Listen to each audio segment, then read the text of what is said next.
Bonjour, mon petit fromage. Je m'appelle Scott Stantis. Et je m'appelle Ted Rall, je suis dessinateur éditorialiste et je suis à New York et je viens à vous de la gauche. We're talking France. Apparently now, Ted getting us up to date on French news, and I was surprised to learn what he told me just before we started recording this thing. So, Emmanuel Macron, this is a bit theoretical, but incumbent President Emmanuel Macron was reelected last year and still has 4 years remaining on his term.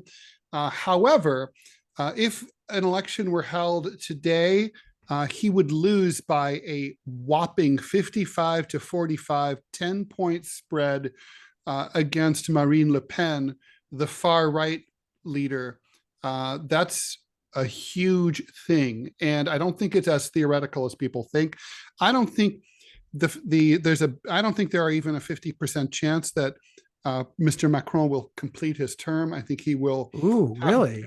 I think he will be forced to resign. It's not unprecedented at all, by the way. Charles de Gaulle was president of France, and he resigned twice, 1946 and 1969. And in 1969 in both cases, he was deemed to have kind of betrayed some fundamental French values. And I think Macron is viewed to have done that too. This would be kind of in the same way that Joe Biden has betrayed the fundamental American value of hard work, which he doesn't seem to be demonstrating as president. Macron violated the French value, which is of good retirement. By increasing the retirement age from 62 to 64, it was a wildly unpopular move. More than 2 out of 3 French voters opposed it.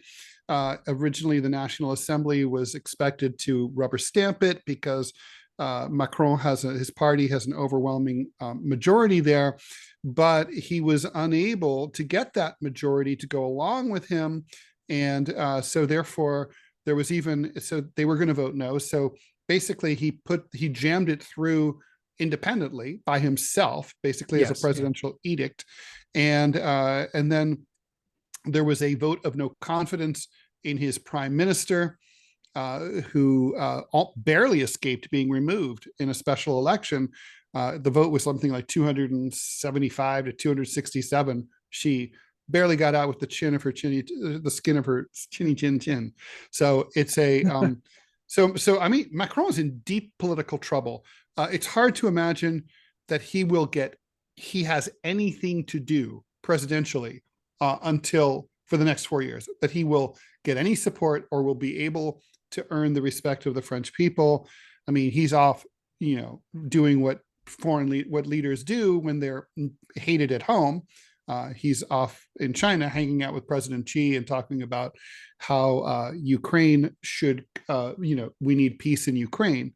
But they hate him at home. So, well, I hate him, and this is a self-indulgent segment of DMZ America because Ted and I are both French. Ted has dual French citizenship, so we do pay attention and care about what happens there.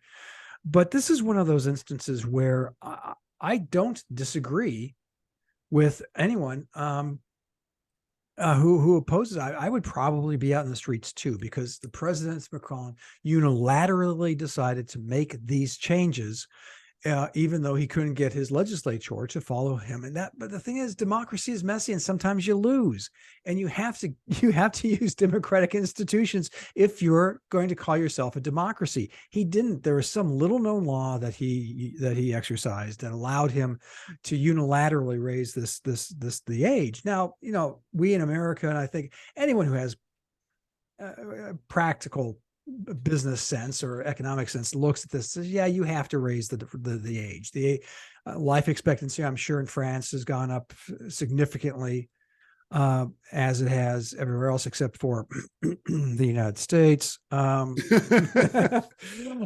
yeah, we were doing okay until 2 years ago. Yeah.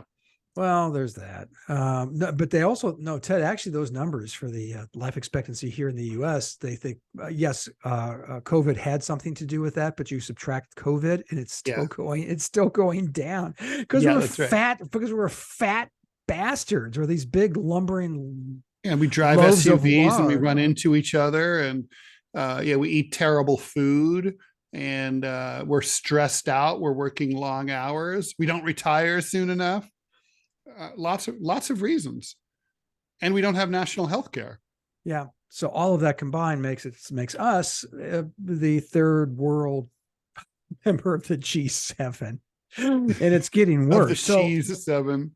The cheese 7. Oh, I like that. I love cheese. Oh my God. I have low cholesterol and I eat cheese. I just go to the kitchen and just lob off chunks of cheese. Oh, yeah. Oh, très bien. If eating cheese is wrong, I don't want to be right.